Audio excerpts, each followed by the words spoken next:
자, 그러면 이어서 그 흡음재 관련된 유로 소프트웨어거든요. AFMG 사운드 플로라고. 이게 뭐 이즈하고 이렇게 관련이 있는 이런 것들 많이 하는 것 같더라고. 네, 여기서 파일을 만들어서 추출해서 이즈에서 사용할 수도 있습니다. 그래서 어쨌든 이즈하고 연동이 되고, 뭐 클립펠 그것도 나오는 건데 이즈랑 다 요즘 이즈랑 연동이 되는 것들을 많이 이렇게 하는 것 같더라고요. 실제로 그걸 가지고 뭐 설계하는 거 많이 하니까. 그래서 이게 지금 한 달짜리 무료 버전도 있으니까 그 동영상 이렇게 링크 알려드릴 테니 거기서 한 달 이렇게 한번 써보고 한번 사시면 될 것 같습니다. 자, 그러면 설명 들어보도록 하겠습니다. 네, 하십시오. 네, 간단히 세 가지 예제를 먼저 보여드리도록 하겠습니다. 저희 배웠던 다공성 흡음재 예시랑 멤브레인 흡음재 예시, 그리고 헬름홀츠 흡음재 예시가 되겠습니다. 기본적으로 창을 오픈시키면 이렇게 공기로 나오는 기본 모듈이 하나 나오고요. 그리고 여기서 앞, 뒤로 저희가 추가적인 레이어를 설정하면서 어떠한 형태의 흡음재를 만들 것인지 결정할 수가 있습니다. 저희가 일반적으로 흡음재를 사용하게 되는 벽 앞에 사용하게 되는 그런 환경을 만들기 위해서 이 Terminate with Rigid Back이라는 옵션을 반드시 선택해 주셔야 되고요. 이 옵션을 선택하지 않으시면 저희가 알고 있는 그런 흡음들과 다르게 나오게 됩니다. 그래서 지금 그 터미네이트 위드 리지드 백 저걸 안 해주면 이제 그거 이제 그 공중에 띄울 때 있잖아요. 걸고 있는 거 할 때는 저런 걸로 가지만 우리가 벽에 붙여야 되잖아요. 이게 2D 환경에서는 붙이된다고 하면 반드시 이제 벽이라는 게 존재를 하니까 잘 넣어줘야 돼요. 근데 이제 만약에 내가 이 흡음재를 벽하고 딱 붙이는 조건이라면 이렇게 하면 되는데 벽에 공기를 띄워야 되잖아요. 그러면 안다 공기층을 또 넣어줘야 되겠죠, 사이다가. 네, 이 블럭 아래에 있는 숫자는 두께를 의미하고요. 보시다시피 밀리미터 단위입니다. 그리고 그 아래에 창을 열어보시면 공기, 흡음재, 타공판, 플레이트, 멤브레인의 재료가 된 그런 각종 재료들이 다 프리셋으로 들어가 있고요. 그래서 여기에서 기본적으로 대중적인 값인 업소버를 선택하실 수도 있고 어떤 특정 업소버를 선택하셔서 보실 수도 있습니다. 지금 아까 이거 한번 눌러볼래요? 여기 보면 결국은 이게 유료 버전은 실제로 많이 쓰는 있잖아요. 흡음재, 아까 멤브레인 종류 이런 것들이 쫙 다 데이터베이스로 들어가 있는 게 이제 유료 버전이 특징인 것 같고, 내가 좀 이따 무료 버전은 그런 게 없어. 내가 다 넣어줘야 돼. 그러니까 이제 내가 유료 버전 되면 이런 물성에 대한 이런 이런 값들이 다 측정이 돼가지고 결국 유료 버전, 무료 버전의 차이는 데이터베이스가 있냐 없냐 그 차이. 측정 데이터베이스. 이걸 다 측정해가지고 이 값이 나온 게 게닥질 되어 있는 게 이제 프로그램을 사는 가격이라고. 프로그램은 얼마인가요? 프로그램은 뭐 또 이것도 뭐 베이직 버전도 있고 뭐 이렇게 있던데 또 이게 좀 뭐 제한이 되는 것 같더라. 쌓을 수 있는 몇 개가 제한이 되고 뭐 데이터베이스가 제한이 되고 이런 게 있는 것 같더라. 그래서 이제 결국은 나중에 다 써야 되는데 한 개 뭐 1,000유로가 넘는 것 같은데, 그치? 아, 그런가요? 비싼 것들은 프로 쪽으로 가니까 1,000유로가 넘더라. 네, 이어서 설명드리자면 전 지금 유리 섬유를 선택한 상태이고요. 유리 섬유에 100T, 10cm 정도의 흡음률을 이렇게 보실 수가 있습니다. 지금 이쪽에서 보시는 이 그래프 표가 이게 보여지는 게 좀 안 좋아요. 이게 창이 이만큼 있는데 뒤로 더 있거든요. 더 있는데 이게 좀 잘려서 보여요. 그래서 나중에 이 그래프를 추출하셔야 될 때 이거 핏을 눌러도 이렇게 예, 이게 눌러도 여기가 다 안 보이는 우측이 좀 잘려서 나와요. 그래서 감안하셔서 보시면 될 것 같고요.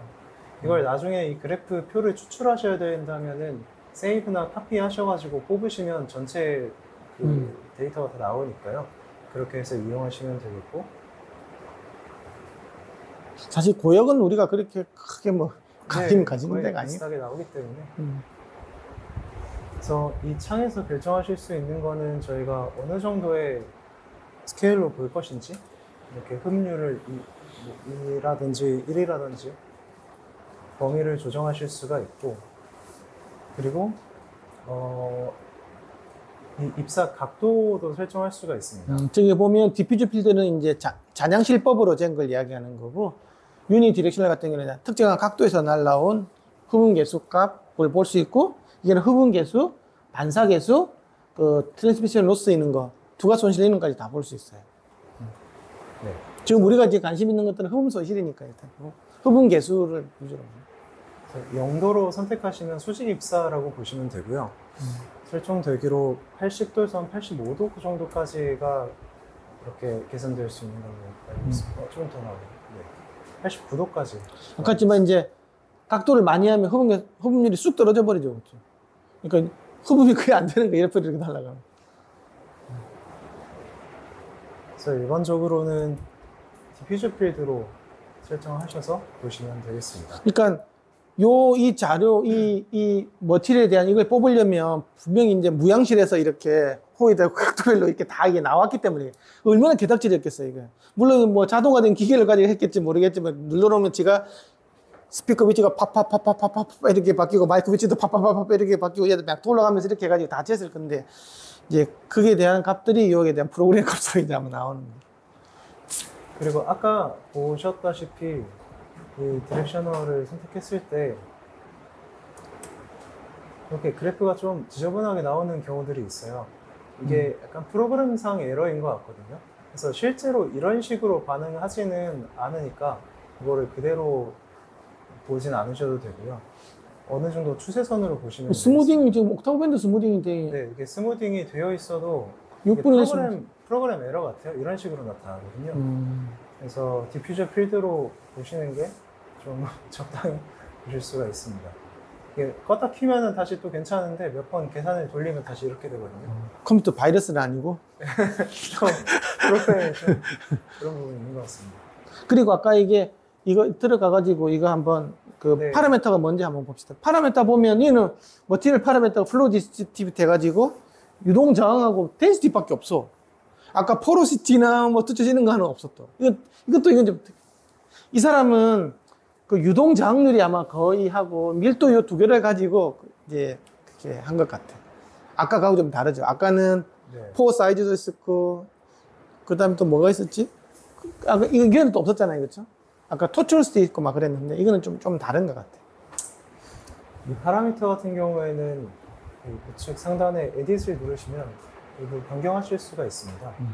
그래서 기본적으로는 말씀하신 대로 플로우 레지스티비티와 덴시티로만 결정되도록 설정이 되어 있고요. 자세한 부분들을 알고 계시다면 이런 것들을 바꿔보셔도 되는데 저는 해보지 않았습니다. 그러니까 기본적으로는 이 재료를 선택하면 이걸 못 바꾸게 돼 있지. 왜냐면 이게 이 물성이니까. 근데 내가 혹시 바꾸고 싶으면 이제 이걸 좀 바꿔가지고도 저장을 해놓으면 내 이름으로 뭐 이름을 바꿔가지고 저장할 수가 있겠지. 내가 한국에서 사보니까 이거하고 좀 다르더라. 그러면 이 값을 바꿔놓고 저장을 하나 해놓으면 되겠네. 여기서 바로바로 바꾸시면서 그러면 실시간으로 데이터를 세이브 에즈로 확인하실 눌러줘야 수가 돼요. 있고요. 여기서 업데이트를 누르시면 이 파일 자체에 저장이 되어 버리니까 세이브 에즈로 따로 저장하시는 그치. 걸 추천드리고 바꾸지 않으시려면 캔슬 누르시면 다시 돌아갑니다. 프로그램을 잠깐 껐다가 다시 켜볼게요. 네. 껐다가 켜도 똑같이 나오는 거 아닌지 모르겠네. 처음엔 좀 괜찮습니다. 아. 계산 몇 번 돌리면 좀 그렇게 돼서 괜히 여기 뒤에다가 V캐드를 돌려놓아서 얘가 기분이 나빠서 그런 거 아니야?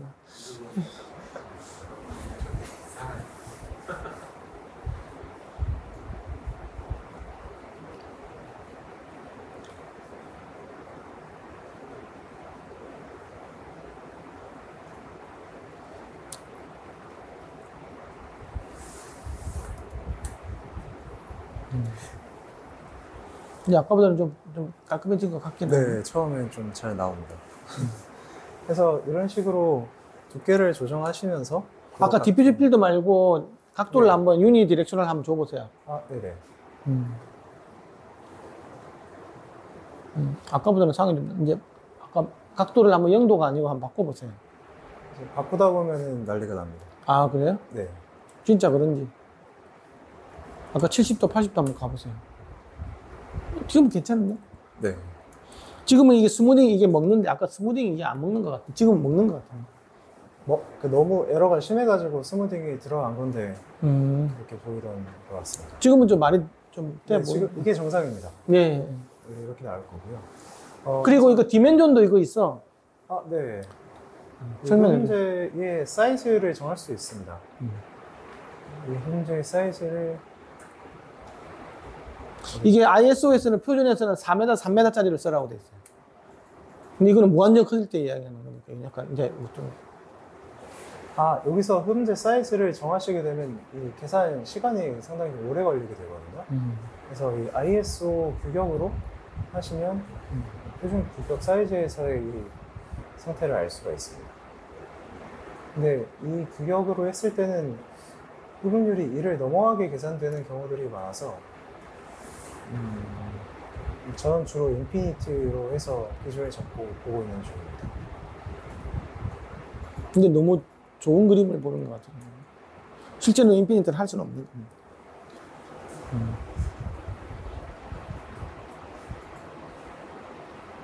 그래서 이런 단일 블럭으로 흡음재의 특성을 알 수가 있고요. 이 앞쪽에다가 블럭을 추가함으로써 특성을 변화시킬 수가 있습니다.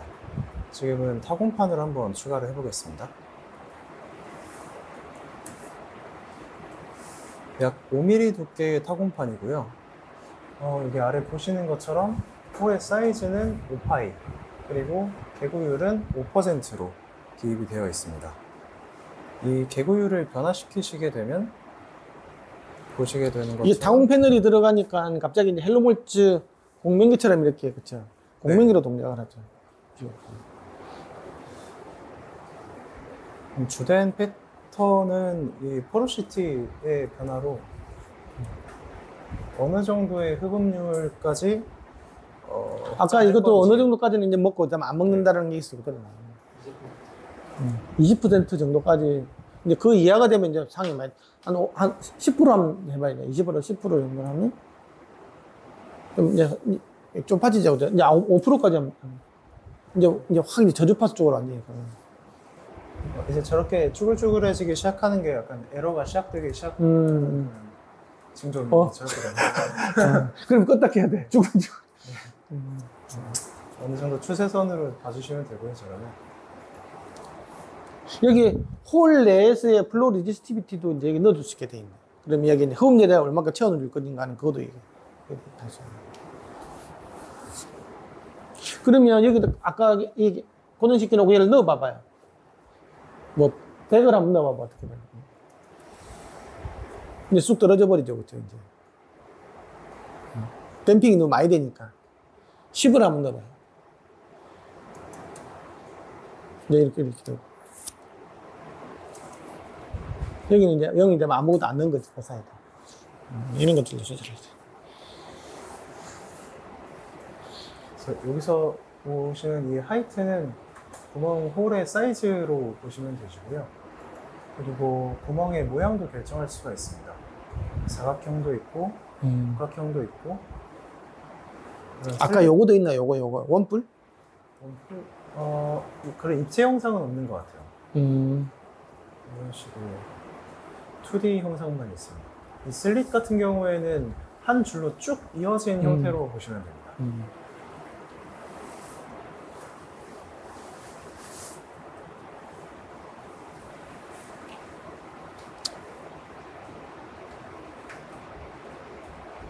지금 그 백나님이 갖고 있는 것들은 정식 버전인 거죠? 산 거죠, 산 거? 저희 회사 거죠? 회사 거에는 그렇고 지금 노트북이라서 무료 버전으로 다운받아놓은 상태입니다.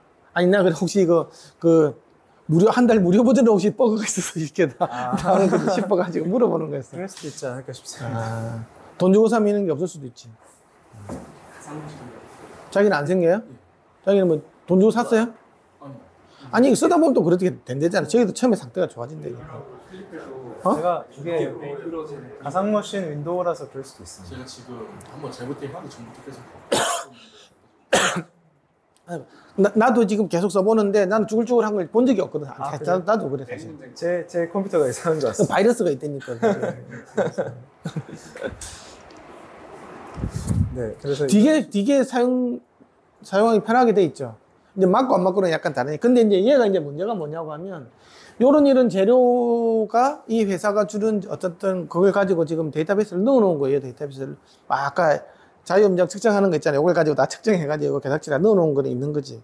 근데 이제 얘가 실제로 이제 많이 바뀌는 거는 얘를 이제 만들어야 될 거잖아. 누가 이걸 붙이고 만들 때 있잖아요. 어떻게 하느냐에 따라서 많이 바뀌어. 그리고 이걸 넣을 때도 좀 더 눌러서 넣느냐 그냥 살짝 넣느냐에 따라서도 바뀌고 이제 그런 것들이 똑같지는 않다라는 거예요. 그래서 이 언어는 이제 가이드라인으로 생각을 하고 이제 만들고 나면 나중에 실제로 만들고 나면 아까 뭐 공인점이 뭐 막 차이 날 수도 있고 있는 그런 거는 있는데 어쨌든 이제 그럼에도 불구하고 이게 도대체 어떤 식으로 어떻게 바뀌는지에 대해서는 인사이트를 주기 때문에 굉장히 편리한 거지. 거의 한 80% 90% 수준까지 얘를 보고 내가 어떻게 만들어야 되겠다는 가이드라인을 얻을 수 있습니다. 네, 보시는 것처럼 이 앞에 1cm의 공기층이 있느냐 없느냐 따라서도 이렇게 흡입률이 다르게 계산되기 때문에 실질적으로 말씀대로 어떻게 만들었는지에 따라서 특성이 많이 달라질 수 있습니다. 나중에 이제 내가 의도하지 않든 들어갈 수도 있기 때문에 사실은. 이게 요 재료가 무슨 뭐 이렇게 뭐 나무 쫙 이렇게 나온 것도 아니잖아. 이렇게 될 수도 있고. 이게 다 나름 거니까.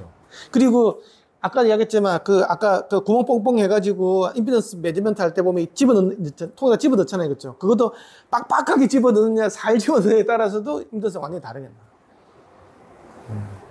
이게 간단치가 않다고 이게. 그리고 뭐 이거는 아마 뭐 어떻게 해가지고 데이터베이스가 나온지 이거는 아마 분명히 임피던스 튜브로 잰 건 아닐 거라고. 왜냐하면 각도별로 다 재야 되기 때문에. 그러면 충분히 넓은 거 가지고 쟀다고 봐야 되겠죠.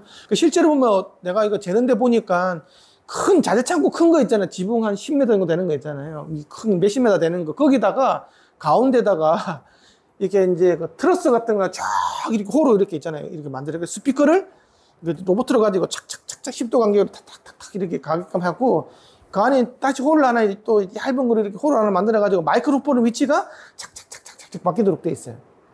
그리고 이제 가운데에 이렇게 턴테이블을 있잖아요. 놔놓고 그 이제 시로를 이렇게 3m 3m짜리 올려. 그쵸? 그렇게 하고 나서 이제 턴테이블을 돌려주면 5도씩 탁탁탁탁탁 이렇게 돌아가 이렇게. 그러면 그 세 가지 조합 이게 이제 10도 간격이니까 180이니까 10도 간격이니까 18번 왔다 갔다 해야 돼. 그럼 5도 간격이라면 32번이 왔다 갔다 해야 되겠지, 그치? 36번이 차. 뭐 예를 들면 10도 관계를 해볼게요. 18번, 마이크 18번, 그럼 18 곱하기 18이죠. 발음 좀 이상하긴 하지만 18 곱하기 18번 해서다가 이게 돌아가는 게도 10도 관계이다 그러면 또 36번 해야 돼. 그러면 아까 그때 얼마 나왔지? 몇만 번 나오지 않았나?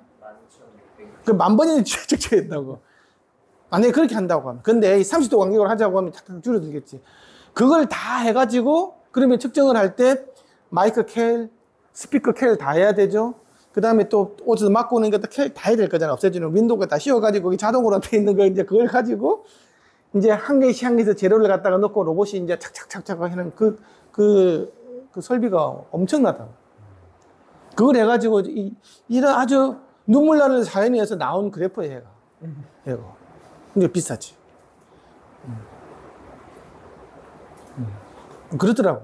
근데 이제 나중에 확산제도 그렇고 내가 뭐 QR되는 거를 만들었잖아. 그럼 똑같이 해야 되는 거야. 이거 움직이면서 이렇게. 그렇게 해가지고 뱅뱅뱅 돌아가면서 이제 다 나온 걸 가지고 이제 3차원적으로 어떻게 날아가는지 보는 게 이제 확산제도 그렇게 나와야 돼. 그래서 그냥 그렇게 생각하면 저 데이터를 그냥 돈 주고 사는 것들도 좀 덜 아깝다 이런 생각이 드는 거지. 내가 그것처럼 어째 저걸 다 하겠어, 저걸. 디퓨저 예증이 디퓨저 디퓨저는 없어요. 디퓨저는 다음 시간에 이제 AFMG에서 나온 리플렉스라는 프로그램이 있어요. 그거는 이제 다음 시간에 이제 할 건데, 그거는 나온 지가 얼마 안 됐더라고. 1.0밖에 안 되죠. 현재 나와 있는 게. 나는 그걸 왜 하는지 알 수 있을 것 같아. 그거 진짜 힘들거든. 막기가 되게 힘들어. 그리고 사실 이 재료니까 이게 이런 데이터 뽑는 게 사실 좀 피는데 확산지를 거의 만들어야 되는 거잖아요. 제조를 해야 되는 거기 때문에 그거 맞추기 진짜 어렵고요. 네, 그거는 이제 다음 시간에 그 다담담담담담 이렇게 하는 걸로. 그때 리플렉스라는 게 있어요. 그것도 무료니까 한번 해보시면 예, 괜찮아요. 그리고 아예 그 받을 때는 그 리플렉스는 베이직 있고 프로가 있더라고. 두 가지 버전이 있는데 어쨌든 우리는 한 달짜리니까 프로를 받으시라는 거지. 어쨌든 공짜니까. 프로에는 이게 뭐 내가 이게 개수를 무한정 늘릴 수 있더라고. 근데 베이직에는 이렇게 뭐 QRD도 이렇게 한 6개 이상 딱 제한 뭐 시키는 게 있더라고. 네, 이어서 설명드리자면 이번엔 멤브레인 형태를 보여드리겠습니다. 이 재료에서 플레이트를 선택해 주시고, 플레이트에는 굉장히 많은 재료들이 있는데 일반적으로 사용하게 되는 재료들은 주로 합판이나 혹은 PVC 플라스틱 판들, 그런 스틸을 사용한다면 굉장히 얇게 사용하고요. 그런 종류들이 있습니다. 지금은 PVC로 사용을 해보겠습니다. 그래서 이 재료를 선택하셨을 때 이 재료의 물성이 또 같이 나옵니다. 네, 여기서 또 중요한 부분은 덴시티, 재료의 밀도가 되고요.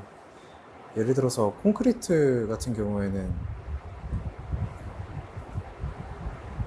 굉장히 높은 밀도를 가지고 있기 때문에 이렇게 사용하시지 않겠지만 이런 멤브레인 재료로서 사용하기가 좀 어렵습니다. 그래서 가능하시다면 플라스틱이나 합판 종류로 테스트 해보시는 게 좋고요.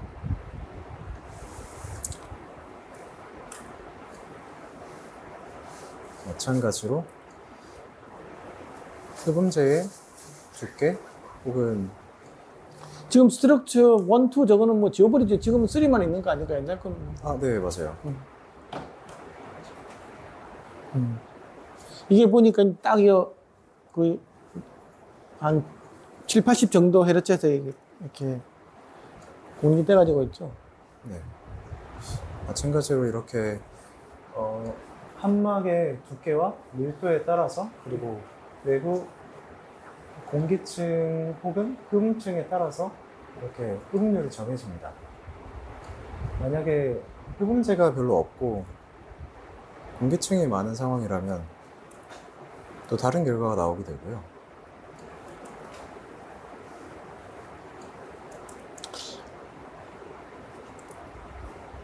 앞뒤 순서에 따라서도 달라질 수 있습니다.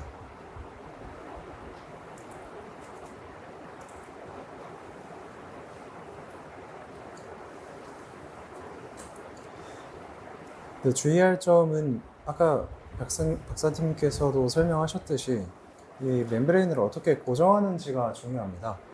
이런 형태 같은 경우에는 이 질량이랑 내부 최적을 위주로 계산한 그런 공진 주파수이기 때문에 실제로는 이 가장자리에 맞닿는 부분에 의해서 K값이 증가하기 때문에, 그래서 공진 주파수는 이 시뮬레이션과 같지 않을 수 있습니다.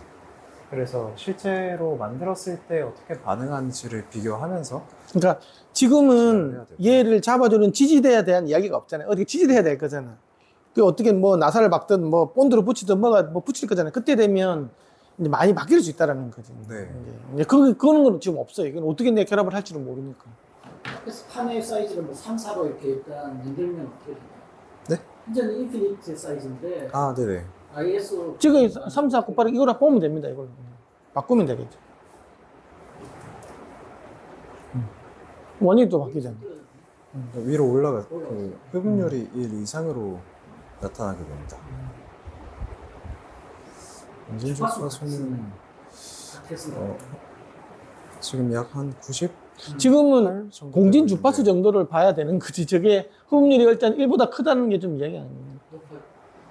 공진 주파수- 절대적인 요 값은 지금 안 맞는 것 같은데. 지금 1.4까지 올라가. 네, 조금 변화하는 부분이 있습니다.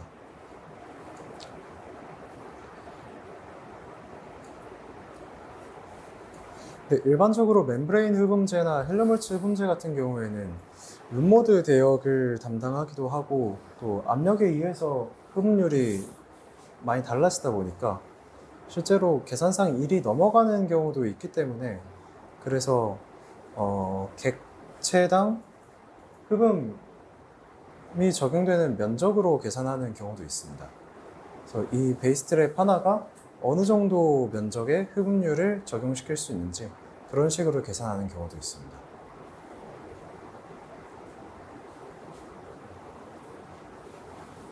선생님 혹시 설명하실 부분 있으신가요? 지금 여기 아까 1.4 나오는 거 한번 해볼래? 1.4요? 1.4로 저기 나왔던 거 있었잖아. 이거였었나? 그리고 저기를 갖다가 유니 디렉션을 한번 바꿔봐봐. 어떻게 되는지. 더 올라가네? 0도로 한번 해봐요. 이건 또 떨어지네. 그러니까 측면으로 날라올수록 굉장히 크게 올라가는 거죠. 뭐야, 이거. 핏을 누르면 돼. 핏을 눌러보세요. 핏을 누르면 다 나. 왠지 신뢰성이 확 떨어지는. 아까 고생해가지고 막 살게요 했는데 이제 사면 안 될 것 같은데. 그래서 좀 인피니티 위주로 보시는 것을 추천드립니다.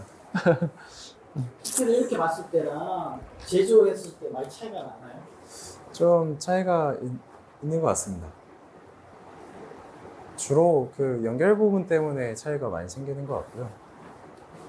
그거는 어찌 본다고 하면 당연한. 네. 플레이트 같은 경우에는 잡아주는 얘가 질량도 작용하는데 이게 잡아주는 얘 때문에 스티프니스도 작용하는데 얘를 어떻게 잡아주느냐에 따라 꽉 잡아주는 스티프니스 값이 완전히 바뀌기 때문에 스티프니스는 뻣뻣한 연구잖아요, 그렇죠? 따라서 뭐 많이 바뀌겠죠. 그리고 사용하면 본드도 막 사용하고 뭐 별게 나중에 다 사용하게 될 것 같으니까. 이걸로 설계하십니까? 기본적으로는 이걸로 설계를 하고서 실측을 하면서 두께를 바꿔보고 그런 식으로 조정을 하게 실측은 됩니다. 어떤 방식으로? 실측은 표준적인 방 안에서 저희가 목표하는 룸모드, 예를 들어 뭐 40Hz라든지 60Hz 해서 어떻게 반응하는지를 보면서 그러니까 결정하게 됩니다. 우리가 배운 걸로 하면 인시추로 설정을 한다는 거예요. 우리가 주로 알고 있는 그 방에서 이게 뭐 여기서는 지금 약간 우리가 60Hz, 80Hz 뭐 어떤 데 아는 데 있잖아요. 거기다가 놓고 비포 애프터를 해가지고 보면 아 이게 이 정도 이렇게 그런 식으로. 그러니까 정확하게 그 흡음 개수값을 알 수가 없는 거지. 뭐 레이저 변이계 같은 걸로 재가지고 진동이 얼마나 공진이 얼마나 생기는 아니 그냥 그 스피커를 하나 박아가지고 그 임피던스를 주면 그렇게 알 수도 있잖아요. 그게 아까 그래 이비터스 투보 되는 거랑 뭐가 달라? 그런 식으로 비슷한 게 가는 거지. 그 빠르게 될 수 있잖아요. 그러니까 그 흡음재 내부에다가 도면에 스피커를 박아서 멤브레인이 어느 정도 대역에서 공진하는지 임피던스 힙을 보고서 어딘지만 알면 되니까 사실. 네. 그러니까 이제 이런 거지. 그 스피커로 해가지고 이제 떨어주면 얘가 어떻게 반응하는지를 뭐 레이저 변이를 보든 뭔가 이제 사실 보면 되겠지. 그런 식으로 해서 볼 수 있는데 이제 제일 확실하게 떨어주는 게 이제 그 관에다가 들면 이게 저역을 좀 허접한 스피커라도 저역이 반응을 잘하니까 퍼져버리면 제가 뜨기가 좀 어렵잖아요, 그렇죠? 그래서 관으로 해가지고 하면 돼. 그래서 임피던스 튜브가 보면 어떻게 보면 관으로 해가지고 나오는 반응을 보면 돼야겠지. 아니면 레이저로 봐도 되고. 튜브로 하려면 비스트랩만한 튜브가 그러면 이제 레이저 변이계를 같은 걸 보면 되겠지. 저기다가 딱 찍어놓고 스피커를 이렇게 반응시켜가지고. 말씀하신 게 되게 간단하고 좋은 방법이 될 것 같습니다. 네. 흡음률은 문제잖아요. 흡음률은 모르지. 네, 어느 정도의 그러니까 타겟을 제대로 공진점을 맞췄다 정도만 아는 거지. 거기서 얼마 줄었는지를 알려면 임피던스 튜브 가지고 스탠딩 웨이브 레이시오 돼가지고 이제 봐야지. 그렇게 되려면 임피던스 튜브. 간단하게 하는 방법은 이렇게 비스 트랩을 해놓고 이렇게 두들겨 하면서요. 여기에 재보면 주파 스피커 이렇게 뜨거든요. 거기 맞아요. 거기다 해머 같은 걸 가지고 줘가지고. 해머도 비싸니까. 이게 감자예요. 아니요, 이렇게 벽을 이렇게 저기 파넬로 만들었다. 거기서 이렇게 두들겨 보면 그 주파수가 거의 비싸요. 그리고 한 가지 더, 그 멤브레인 트랩 같은 경우에 주의해야 되는 점이 너무 작게 되면 그 스티프니스로 작용하는 가장자리 면적이 더 넓어지면서 더 이 주파수가 예상 주파수와 다르게 움직이게 됩니다. 그래서 어느 정도는 변이가 좀 자유로울 수 있게 사이즈가 커지는 게 중요하고요. 그런데 사이즈가 컸을 때 문제가 또 하나 있는 거는 이 판넬 자체의 이 공진 주파수뿐만 아니라 이 판넬의 브레이크업이라고 해야 되나? 진동판처럼 브레이크업이 생기기 때문에 이상한 다른 주파수에서 공명이 발생하는 경우들이 있거든요. 그래서 그런 부분들을 제어하기 위해서 약간의 뭐 후면에 흡음재 도포가 필요하다든지 그런 경우들도 있고, 애초에 그런 것들이 잘 발생하지 않는 고무판 같은 것들을 사용하는 방법도 있습니다. 이렇게 만들면 어떨까요? 얇은 흡음재를 이렇게 두껍게 깔고 그 다음에 판넬을 경계 조건을 주지 말고 그냥 공중에 띄우고요. 그 앞에 또 흡음재를 이렇게 붙이는 거예요. 그러면 그런 방식도 어쿠스틱 할수 쇼트가 생길 수도 있어서 잘 반응하지 않을 수도 있는데, 그러면 면적이 굉장히 커지면 반응을 할 텐데 면적이 작으면은 그 쇼트가 돼버려서 반응하지 않을 수도 있을 것 같습니다. 그러니까 판대기를 발할 수 있지만 그 관련된 일종의 서라운드 재질을 갖다가 이렇게 뭐 해서 이렇게 제어할 수 있는 그런 걸 할 수도 있죠. 스피커처럼 스피커 서라운드 붙이듯이. 네, 말씀하신 방법처럼 만든 게 그 프라임 어쿠스틱의 넥스트랩인가? 그러니까 후면에 인클로저가 없거든요. 그냥 자유진동할 수 있는 양쪽만 잡아두는데 그런 형태인데, 그런 형태 같은 경우에는 좀 많이 쌓일수록 더 효과가 커질 수가 있습니다. 자, 이렇게 여기 보면 아까 여기 보면 계산기가 이제 포러스 타입의 업소버 캘큘레이터가 있고 헬름홀츠 업소버 캘큘레이터가 있고 멤브레인 캘큘레이터가 있고 멀티레 여러 개를 동시에 사용하는 이 네 가지 모드가 있어요. 이제 포러스부터 시작을 하면 여기 보면 여기 이제 들어가는 게 이제 포러스 업소버 캘큘레이터잖아요.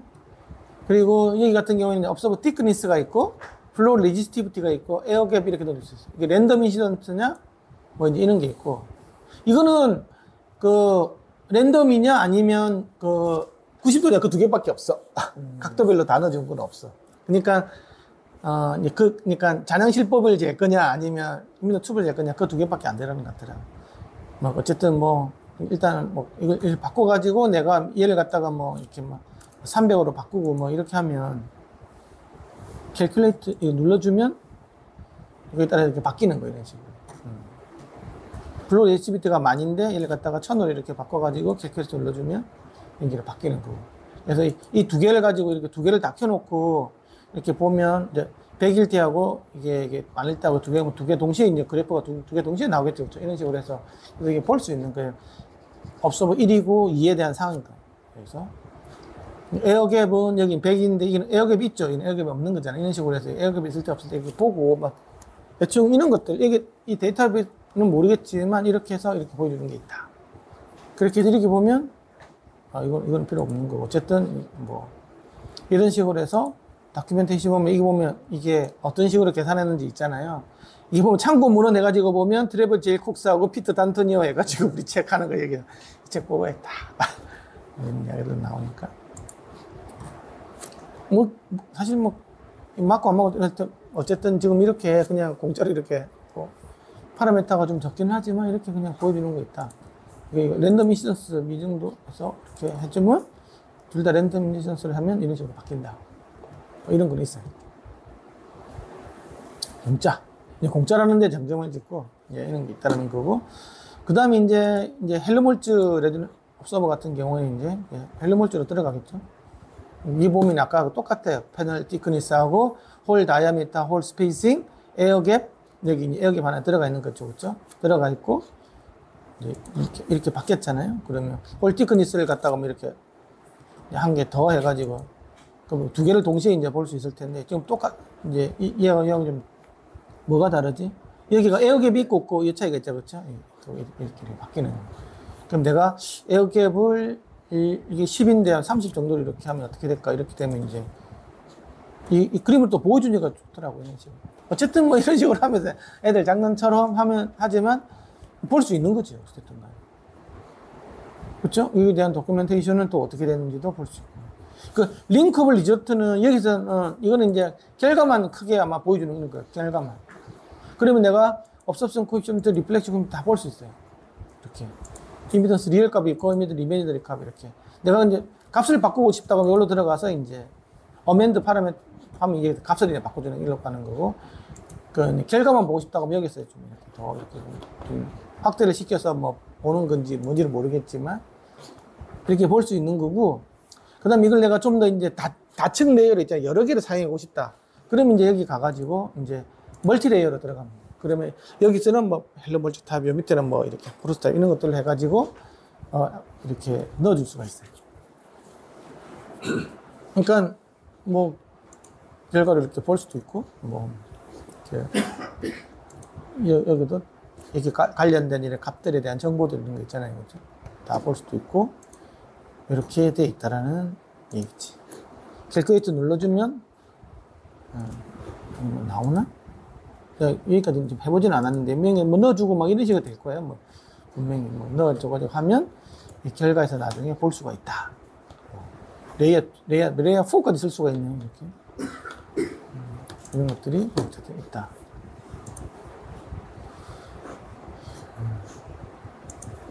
그래서 처음에 그냥 근데 아까 그러면 아까 이게 AFMG하고 다른 점이 뭐냐? AFMG는 모든 각도별로 데이터가 다 있고 회사별로 데이터베이스가 다 들어가 있으며 뭐 좀 정확하게 나오면 일단 잘 모르겠고 그 주식에서 나오는 거니까 나머지는 똑같다. 기본적으로 수식의 정확도는 잘 모르겠고 그래서 이렇게 어쿠스틱 모델링닷컴에 있는 거를 한번 사용해 보세요. 라고 하면서 오늘 그 흐음제에 대해서는 이걸 끝내는데 질문사항. 얘는 판이라면 판에 대한 머티리얼은 안 나와요. 그런 거는 전혀 없어요. 내가 다 넣어줘야 돼. 그러니까 이게 더러운 거죠. 그럼 내가 뭐 PVC 파이프다 그러면 PVC는 또 그러니까 데이터베이스가 있는 게 그런 게 좋은 거지. 내가 싹 다 넣어줘야 돼. 네. 사실 저 예전부터 사용해보면서 가장 불편하다고 생각했었던 점이 흐름정을 이제 아까 다른 분이 말씀해 주셨던 것처럼 인터넷에 돌아다니는 제품의 그 흐름정 값을 대충 참고하는 것 말고는 그 정도 말고는 할 수 있는 게 개인이 없잖아요. 근데 저번 시간에 보면 그 흐름정 측정하는 피스톤을 가지고 하는데 만약에 그렇다면 아주 느린 뭐 1Hz나 이런 식으로 해서 DC에 가깝게 해서 그 스피커 유닛으로 간단하게 이렇게 만들어서 마이크로폰으로 그 델타 P를 검체량을 잴 수 있을까요? 그러니까 개인이 할 수 있으면 플로우 레지스티비티를 재보고 싶다라는 거잖아요. 네. 근사치라도 잴 수 있으면 훨씬 더 저기가 짧고 높을 것 같은데 그때 이렇게 디귿자만 만들어서 오픈에어랑 여기 흔들듯이 아니 그러니까 그 아까 플로우 레지스티비티라는 게 네. 그 델타 P에다가 네네. 입자 속도 U로만 나눠주면 되는 거거든. 네. 그래서 DC에 가까운 1Hz, 2Hz 신호를 사용해서 이렇게 아니 주파수별로도 다 볼 수는 있겠지. 스피커를 한다게 마이크로폰만 있고 마이크로폰이 2개가 있으면 어찌됐든 입자 속도까지 줄일 수 있으니까 네. 동일한 거라고 본다고 하면 뭐 방법이 찾아보면 있겠지. 그릇이 놓으면 안 될 것 같은 그러니까 직관의 그런 느낌이 듭니다. 왜? 그 피스톤으로 실험을 한다고 하니까 이게 측정이 끝나기 전에 한 주기로 왔다 갔다 해버리면 그 공기가 한쪽 방향으로만 미는 컨디션이 그러니까 마이크로폰 2개가 있으면 안팎으로 이렇게 여러 개가 있고 막 이렇게 된다고 하면 안에 시로가 있고 이쪽 있고 이쪽 있고 이렇게 한다고. 비례 재는 예, 그 싱크 맞추는 건 어려운 건 아니기 때문에 뭔가 방법이 있을 것 같은데. 그래서 거기 보면 네. 교류를 잴 때는 안팎으로 마이크로폰이 다 있어. 그릇 잴수 있어요? 잴 수 있겠지. 그러면 주파수별로 이게 실제로 다 다른데 내가 이렇게 밀어줄 때하고 이렇게 할 때 다르게 나올 수도 있어 이거. 네. 그러면 입안에 뭔가 들어간 것 같아. 그러니까 그게 가장 간지러웠거든요. 저 부분을 어떻게 근처라도 알 수 있으면. 그러니까 우리가 그거 뭐지? 스티프니스 있는 거를 잴 때는 직류와 교류에 따라서 많이 달라. 네. 그래서 이렇게 그 스티프니스 때 다이나믹 스티프니스 있잖아. 클리퍼에서 그렇게 되잖아. 막 들어가면서 재주는 거 이거 하고 BL 값하고 KMS 값 잴 때 교류로 되는 직류 따라서 많이 다르거든. BL 값도 마찬가지고. 그래서 이제 그게 실제로 많이 다르게 나와. 이것도 그냥 물때하고 개인량이 1000H다 그러면 내가 이렇게 빨리 해야 돼. 그렇기 때문에 다를 수 있어. 네. 플로우 레지스티비티 값이. 느리게 측정하면은 거의 비슷하게 얻어낼 수 있을까요? 한번 그치, 1Hz 정도 하면 0Hz하고 비슷하게 볼 수는 있겠지. 이렇게 보는 거니까. 그건 거의 이제 DC하고는 유사하게 할 수 있을지 모르겠지만, 그렇다고 해서 그게 실제로 우리가 이렇게 여기서, 여기다가 뭐 스피커리지 했을 때하고 같냐? 그거는 약간 다른 얘기지. 네. 이 반응을 할 때 빨리빨리 반응을 하는 거니까. 그건 다를 수 있다는 게. 그러면 다 봐야 되는 거지. 그런데 아마 여기서 말하는 플로우 레지스티비티 값은 아마 DC일 걸걸? 그렇죠. 피스톤이라고 되어 있어서 DC. DC. 그럴 것 같아요. 쟤는 어떻게 보면 안에 노드나 이런 것도 상관없이 압력이 어쨌든 전달된다라는 가정하에 하는 거니까 그냥 보통 목공으로 해서. 그러니까 이거는 굉장히 간략화시킨 선형이라는 가정. 네, 네. 내가 이렇게 하든 이렇게 하든 빨리 이렇게 뭔가가 얘가 동적인 반응을 하는 이런 것들을 다 무시하고 그냥 이렇게 하든 이렇게 하든 똑같고, 이게 아무리 빨리 하든 천천히 하든 이게 유체가 이동하는 저항 있잖아요. 임피던스는 똑같다는 기본의 가정에서 들어가요. 따로 리키지만 없으면. 그치? 네. 네. 그런 식으로. 그런데 여기 보면 이 모델이 알라드 뭐 샴푸? 뭐 이 모델을 사용했는데 이 모델이 얼마만큼 정확한지 모르겠어요. 근데 뭐 예를 들면 그 AFMD 같은 경우는 더 최신형 모델 내가 더 좋은 게 했을 수도 모르겠지.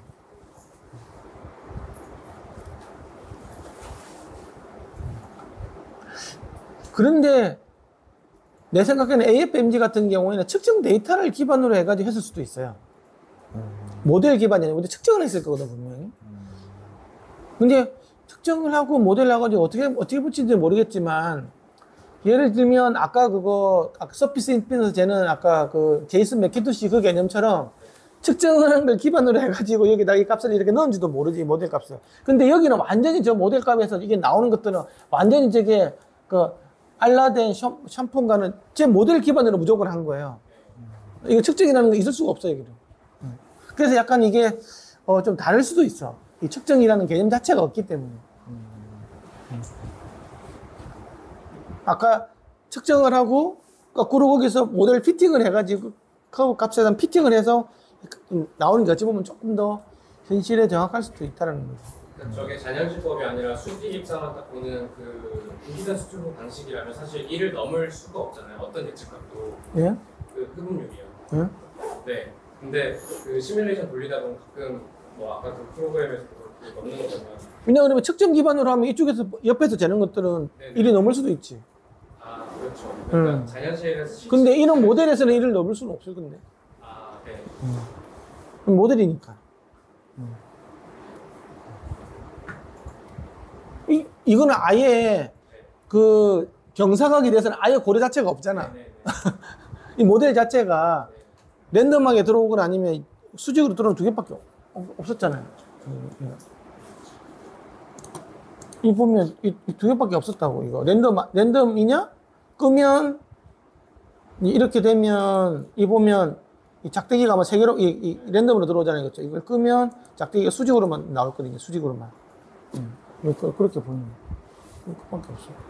그러니까 이 모델이 갖고 있는 한계가 얘 갖고 있는 나중에. 근데 그래 아까 인터넷하고 같냐 하면 인터넷에 있는 것들은 이 모델 자체가 다른 사람 모델일 수도 있겠지. 그러면 다르게 나올 수도 있겠지.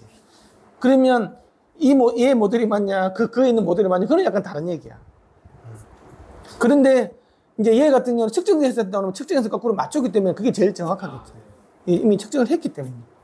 근데 그 측정한 게 그러면 측정이 제대로 됐냐? 그건 약간 또 다른 얘기야. 측정한 건 뭐야. 아무래도 제대로 했겠지. 근데 측정하다 보면 이제 옆으로 가면 갈수록 일이 계속 막 넘어버리지, 이제. 그게 이제 문제인 거지. 90도로 가까이로 갈수록 이제 뭐 2, 3 막 이렇게 갈 수도 있는 거지. 제 기억상으로 KGC 글라스홀 24K가 저 플로레스티비티가 한 12,000 정도로 나왔던 그게 값이 있어요. 그게 그 스겔의 뭐냐 학당님이 정리해 주신 그러니까 그거를 누군가 측정을 했어야. 측정은 아니고 그 해외에 있는 그 자료들 그 밀도에 따른 자료들을 바탕으로 근사값을 정리해 주시는 표가 있어요. 근데 그게 KCC 것이 아닌데. 캐시 건 아니지. 그러니까 그건 단순히 밀도 24K. 아니 그러니까 대략적으로 뭐 그 재료라면 그 정도 언저리 나온다는 건데. 근데 여기는 또 그것도 없어. 이게 사이즈에 대한 정보가 없어. 인피니티인 건지 아까 말한 ISO에나 3 곱하기 3인 이거는 건 없어 이거는.